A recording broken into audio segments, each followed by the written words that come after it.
Today at Let's Talk Marketplace, we talked about the transformational pains of integrating a marketplace business into big corporations. As Valerie is off organizing our Marketplace Universe brand community, I am joined by Christian Leihner, an e-commerce and transformational expert who introduced the likes of Unilever or Haier to the world of marketplaces. We talk a lot about strategy, diplomacy, and why the introduction of a marketplace business often requires a totally new bonus scheme for the whole company. Have fun listening. Let's Talk Marketplace. The Marketplace podcast with Ingrid and Valerie Dichtel. Welcome back, everyone. Let's Talk Marketplace time again. Today, I take over the mantle as single host to this show because my co-host Valerie is knee-deep into the last preparations for the start of our brand community in 2 weeks. So, you will have to just adapt and just listen to me, but not just to me, because as always, when I'm alone in front of the mic, I have brought you an extremely interesting marketplace person. So you don't have to listen to me rambling for, 30 minutes alone. And today's guest is actually one of my most recent acquaintances in the marketplace world, because we met not even 3 weeks ago or something. Probably something around this, like starting of May. Yeah, we met at Retail Media Night right before the OMR in Hamburg. So with me today is digital commerce and transformation expert Christian Leihner. Great to have you on the show, Christian. Thanks for having me. Nice to meet you again, Ingrid. Yeah, as I said, we met in Hamburg in the offices of the Amazon agency Front Row, where you joined my panel discussion on the future of retail media tech.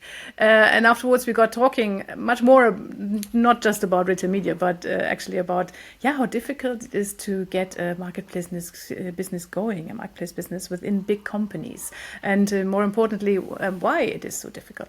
And so I thought, I want this guy on the podcast, and it's really great that we could. And here I am. Fast. Yeah, that's really cool.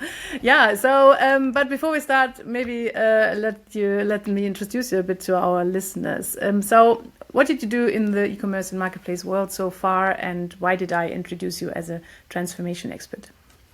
Well, I have been working in the e-commerce field now for many years, and I've been working at large corporates where they started to enter the marketplace business or the e-commerce business overall, and marketplace was a small bit of it.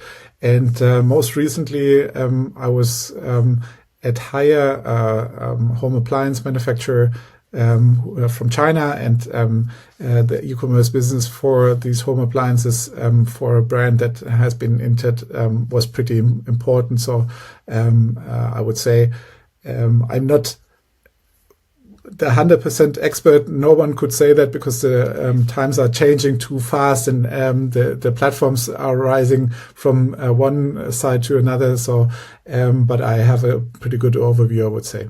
Mm-hmm. And before Haier at Unilever, which is also one of these big companies that do lots and lots and lots of business on marketplaces, but not by themselves. So that's an interesting setup here. Absolutely right. Yeah. So, what would you say you excel in? What are you best in when you think about your business? Well, for me personally, I would say one of my abilities is to combine different disciplines that are necessary and bring them along the way towards one specific target. So I am maybe over the past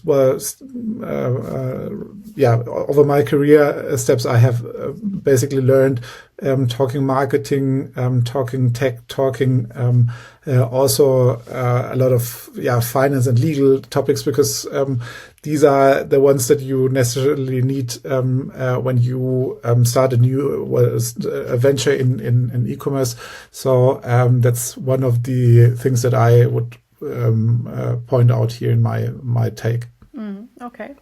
And finally, we always introduce our guests with a fun fact to learn a bit more about them personally. So what's your fun fact?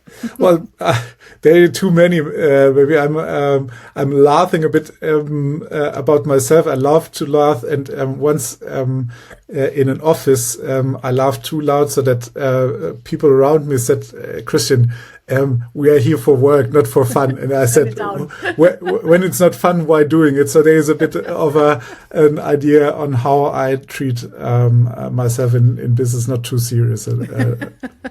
That's actually quite fitting, because just a few days ago, Valerie and me were hosting a networking event at a pre-event for the Multi-Channel Day in Cologne. And we had a very good photographer there, and he was taking great pictures of us. And on each of them, we are all like laughing out loud and having the time of our lives. And then Valerie actually said, "Okay, let's make this a feature, not a bug."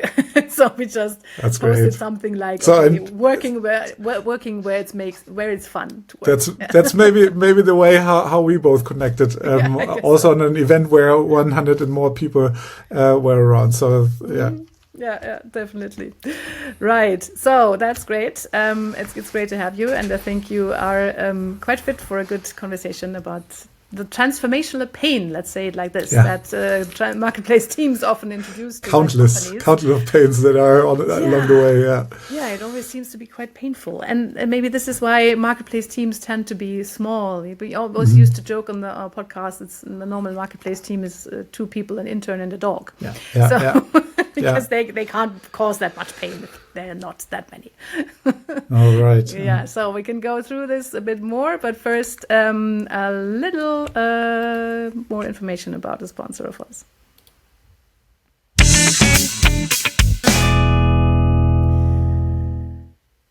Pain is not just coming with marketplace business, but also with multi-channel business in every way. And let's put it like this. Multi-channel is a bit like an IKEA wardrobe. It looks simple, but until you try to put it together. If that sounds familiar, then you might want to check out a new white paper by our partner, Plenty One, because they have put together everything you need to make multi-channel selling work. So the white paper breaks down the 10 most common challenges sellers face when entering the world of multi-channel, from chaotic tool setups and losing the buy box to inconsistent product content. And they also give you lots of instructions on how to clear these typical pain points in their day-to-day operations. They give you hands-on recommendations for system architecture, content processes, customer service, pricing and compliance, and all of that quite compact and easy to understand and ready to implement. So if you would like to change your approach to multi-channel, make it a bit more easier, then why not check it out? It's free, and you can find the link as always in the show notes.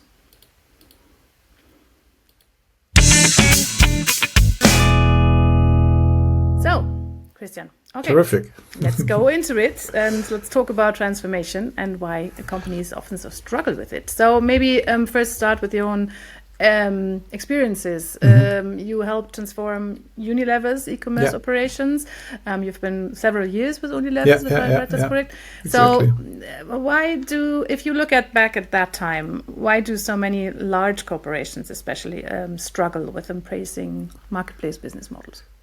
Well, from my observations, marketplaces or manufacturers in general, and the ones that I was fortunate to work with, they were all in business long before marketplaces were there. So their initial way of doing business was more directed into the B2B business or a B2B2C, which is marketing their brands to end consumers, and that's the way how I call them. And the customers are more likely retailers, wholesalers. So that's something that marketplaces challenge completely. So marketplaces or the business model of a marketplace is more likely to be a direct-to-consumer business. So it's fundamentally different to how a large corporation has been operating over years. Therefore, the entering a marketplace for a large corporation often that requires to transform these solid processes, and processes are there to manage the size of the business, and that means also even that they have to rethink their brand and pricing strategies that they have been set in place. So you have a product line and you have a pricing strategy for a channel, and then there is a marketplace that is operating in direct to consumer business, and that needs a completely different approach because the P&L is also looking different to everything. So ultimately, marketplaces force corporations to rethink how value is created and how is delivered to consumers.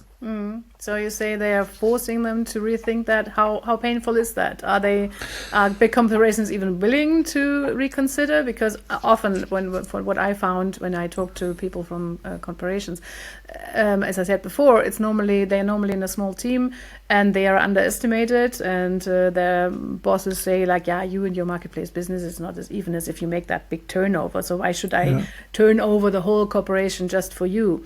Does that sound familiar? Well, absolutely. I would say, you have to start somewhere, and to start somewhere, you need, and you already pointed it out. I will come to that point a bit later. Maybe you need a senior sponsor. You need an executive sponsor in that role. Maybe a general manager, maybe a vice president from any department. Could be marketing, could be e-commerce.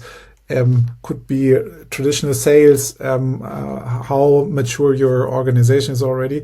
And then you pick some people that are interested into working with it and to dive into it. And then you start from there. You have the one intern and the dog at the beginning, but also depending on where this whole thing should go and what's the overall strategy. And it should be a strategy, because otherwise no reason why starting to onboard your products on marketplaces, at least on a seller perspective. The vendor one is, let's say, pretty straightforward. You can more or less adopt what you have been doing with your traditional retailers, meaning offline retailers, and then move further down what you have been doing in the past. Yeah. So would you say one of the biggest internal barriers is when your direct boss is not really on board of the idea of marketplaces? I have identified two main roadblocks. One is ownership, exactly what you were saying, and the other one is incentives to properly set up a marketplace model. So looking at B2B businesses, one could argue that it's pretty straightforward, as what I said, financially clear, operationally already similar to what the company has been doing, and there are clear sales targets, there are known customers, and the complexity has been managed over years. So there's a lot of experience in the past. When marketplace businesses come into play, there's a lot of ambiguity for everyone involved, because you need to hire some experts, but you need to reflect it also as an experience in the senior management. So who is accountable for the P&L? Is it the one managing the marketplace, or is it the finance team, or is it the general manager? Questions that are often not answered when onboarding is already halfway through, or who is doing the pricing for a marketplace. All these really important tasks. You have specialists in a corporate, but the question is, are they feeling accountable for it? Are they feeling responsible for it? So this needs to be clarified. Yeah, and who is earning money with the marketplace business in a way? So, and on whose bonus is it going to be? That's exactly what I was saying in terms of incentivizing everything. So, how is success measured in that case, and does that fit to your bonus scheme that you are already working with already?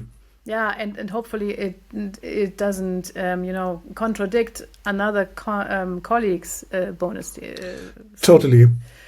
Yeah. There's one specific thing that I want to raise, because it has been something that is also more like a practical experience. So there's one big fear, of course, that the traditional sales team have, and this is a conflict in channels. So once a retailer searches the web, and they do that all the time, that you are in business with in a B2B relationship, and they find you selling directly to end consumers, so to their customers, basically to a retailer customer, that causes that doesn't need too much fantasy, that it causes internal discussions that are pretty tough, and then it's not about how to solve this situation, how to fix the communication towards the retailers, but more, is it worth doing it at all, because you're putting at risk a long-standing relationship in the past. So very, very fragile thing that needs precaution, also, the sort of delicateness in dealing with these people. So how did you deal with that in your prior engagements? Came into a company, looked for where the bonus schemes were, and then thought like, okay, let's redefine this, or how did you go out there? Of course, yeah. No, I would love that it would be that easy, but no, it's more. Well, it is working. And in a very open way, and communicating in a very open way. So basically, and that's also a bit the tricky part of the little small teams that work with these kind of project ventures or business ventures that a corporate is going. So you basically have to be everywhere in the organization. Okay. I thought I lost you, but you're still there. Great. So no, it's basically you have to be everywhere. You have to connect with many departments, and I speak minimum of 3 or 4 the core departments. I start with legal and IT, because your relationship needs to be feasible. Then you need to work with the sales teams, the traditional ones, and clarify what's in there, and you have to onboard marketing. If there is an e-commerce team, you have also to include them, because they have the knowledge, and I mean wholesale e-commerce or 1P vendor e-commerce. So overall, there are many interfaces that you have, and internally, supply chain, you need to work with the finance teams on pricing, everything. So I could go on and on and on for much longer, because it appears that there are many people involved into that. And therefore, and one main topic that I also touched upon already is that why are you doing it? Why are we doing it? So this kind of message needs to be clear, and it needs to come from senior management, because it is something that is so, as I said, it challenges the core beliefs the organization has been working towards to, and has optimized everything towards to. A long answer, sorry for that. Yeah, that's fine. Actually, let's stay with this topic for a bit more, because I think this is where, the shit hits the fan in a way. Because if you don't figure this out, if you don't really get everyone on board, and this is one of those buzzwords, we need to get everyone on board. So, but how do you actually do that? How do you really tell sales, maybe you will lose some of your turnover to this new department that we call marketplace? Well, the implications you already raised, they are not 100% clear at the beginning, and I would also not start with them what's going to be at risk, or what can possibly be lost. I mean, transparency is important at some point, but on the other hand, it's also the way how you frame and phrase the whole topic. And there's one particular thing that I encountered, and I found it hard to manage, because I was not the only one in control of the communication, but there's also a global organization, and that is the narrative that's set about digital will replace offline traditional sales. And this is completely wrong. It's not either or. It's not online or offline, and the online business will become the future. Definitely not for the size of the organization that I worked with. It's more combining both strengths, and that's also to meet different consumer and customer needs. So people who our personal lives has changed. The way how we discover new products has changed. The way how we shop products has changed, and this is basically a testament to work together with all these teams and to partner with them in a way on an eye level, and not the either or and the ones taking something away from the others. It's basically the whole company that is earning the money, and the bonuses are safe, and this is an important message that needs to be assured by every meeting that ends at a certain point. Yeah, I agree. But still, what I found is that some companies struggle with the problem of how to measure success in a truly multi-channel company. If you say, like, we are all one, and in the end, we are all working to the same goals, especially if you are working for a brand, you want to sell our products, we don't care about the channel that it's sold on. Still, you have to sort of measure how your people are doing. So how do you measure the contribution of sales offline and sales online and sales marketing and sales marketplace? So do we need does a company need new structures for measuring success and also gratifying it? Definitely. I have to say this is one of the transformational topics that is necessary, because the business models are different from one to each other. So there is the manufacturing part that stays the same. So how much does it cost to manufacture a certain product? But then the way how to market it is different.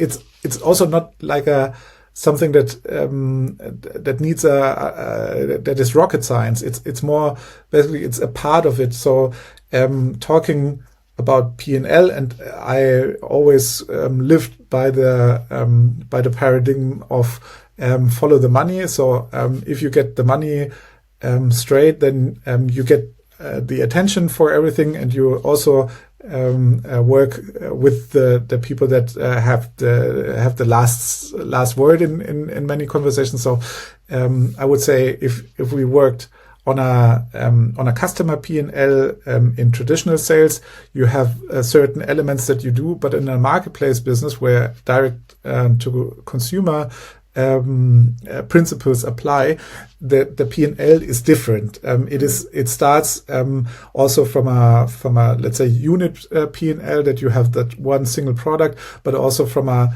perspective what comes into play, how marketing is deducted from sales, and how necessary does it influence. So ultimately, these two ones are the principles that need to be implemented. Nevertheless, both of them are still measurable and can be optimized independently. So there is not a big deal about it. It needs just this executive sponsorship. I mentioned that a sort of people is incentivized differently than the rest of the organization. Mm-hmm. And I feel that these kind of things, which always come down to people will be people. Yeah, you need to get people on board, and you need different ways in which you do that. And that is often underestimated when companies start into the marketplace business, that they still need to keep the people on board. But I'd like to go back to a point that you raised earlier when you said you need to make your employees understand why you're doing it. Mm-hmm. So why are you moving from, for example, a vendor setup, if you are already working with, say, Amazon, and that's fine, and now you are considering a hybrid model. How is that? What is the first step for that? Because in reality, what I see is that many vendors, if they start a marketplace business, it's often about, okay, we've got some we got some products that are not really running in in our retail, in our brick and mortar stores, or that are not really running or stuff that Amazon itself doesn't want. So what are we going to do? We have with overstocks. That can you do something about it? Returns, whatever. Can we push that to the marketplace business? You can deal with that shit. Sorry, but there's no good English translation for Rudi's Resterampe, which I would love to drop a lot in my past. Amazon says crap, Can't realize a profit. Can't realize any profit. I really like exactly. That because, absolutely. It's crap. So, and often marketplace teams start out with that crap. So, is that a good strategy to start it?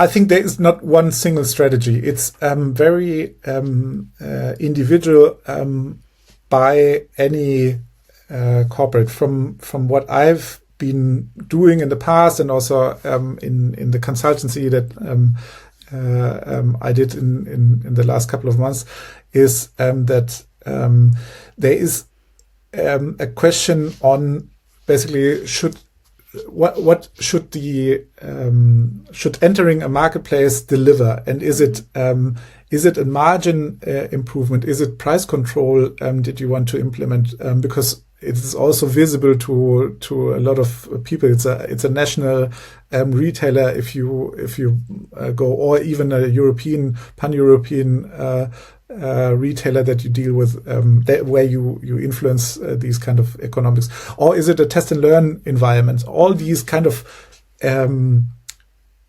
concepts are valid to start, and the better that is defined and the clearest target is set for a certain movement, that's key for the first, let's say, 30, 60 to 90 days. Okay. And after that? Well, after that, it evolves, right? It is also a question how likely or how good the organization can adapt to the necessary needs. And that's also one part that is at the beginning of all of these marketplace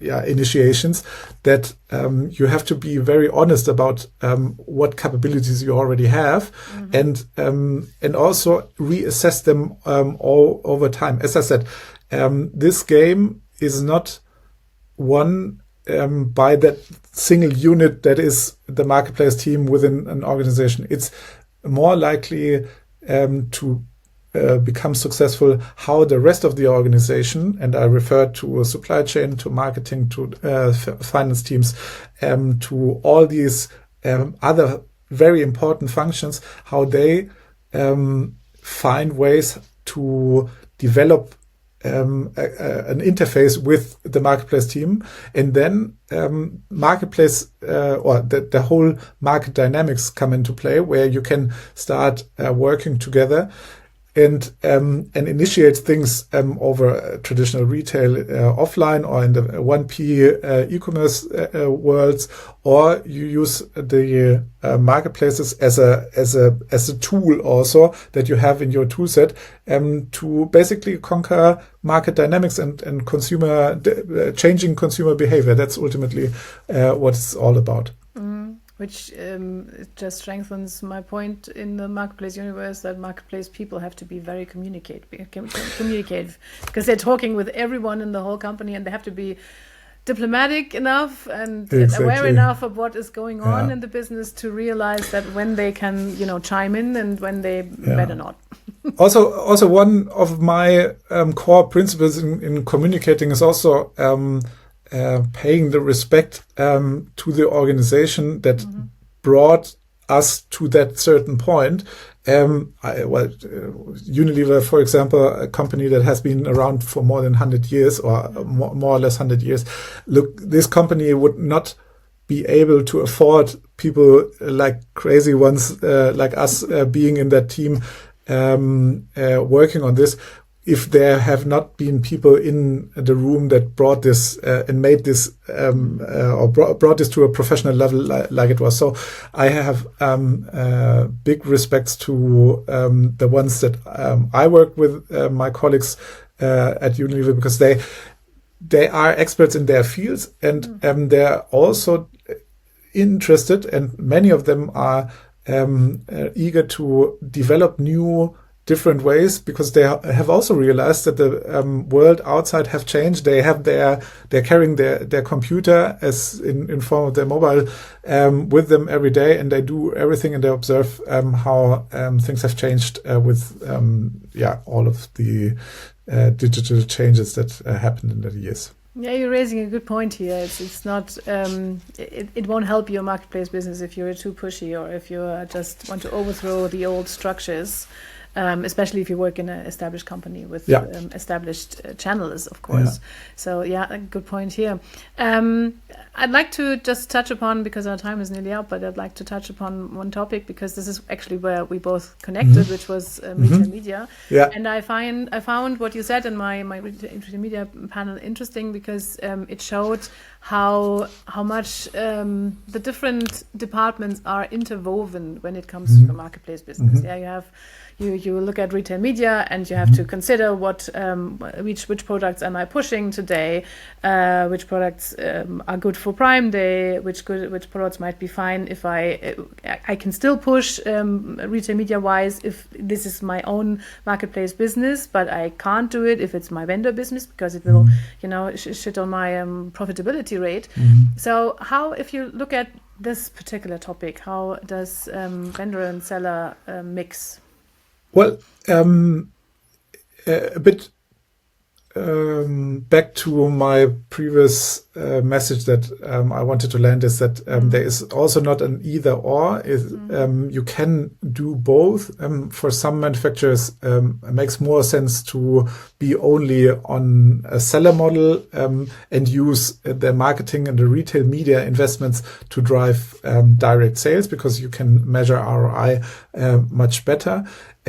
If you decide to play the bigger retail media game, then it's important, because you are basically putting your products in the way how people discover and they search products on any online retailer, but they also discover new products offline. So for me, it's basically it's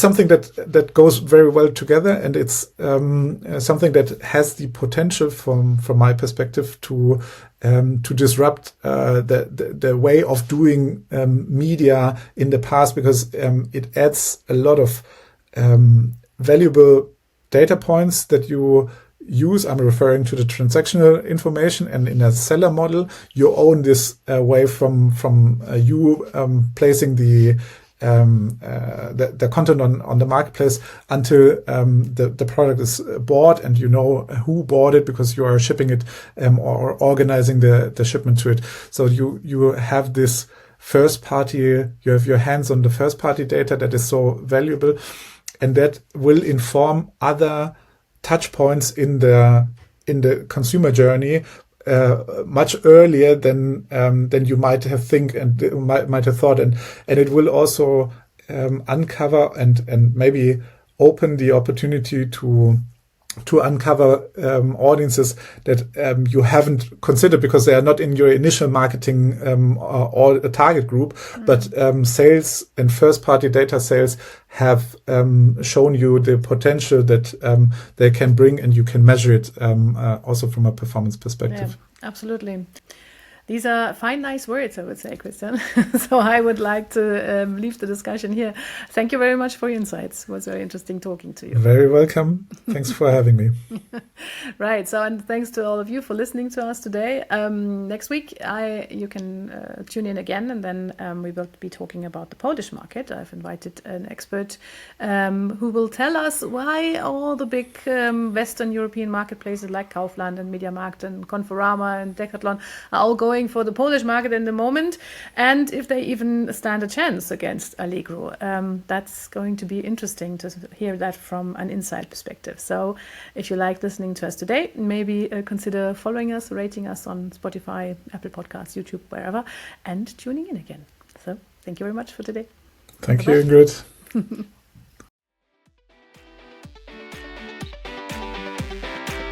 You listen to Let's Talk Marketplace. The Marketplace podcast with Ingrid Leihner and Valerie Dichtel.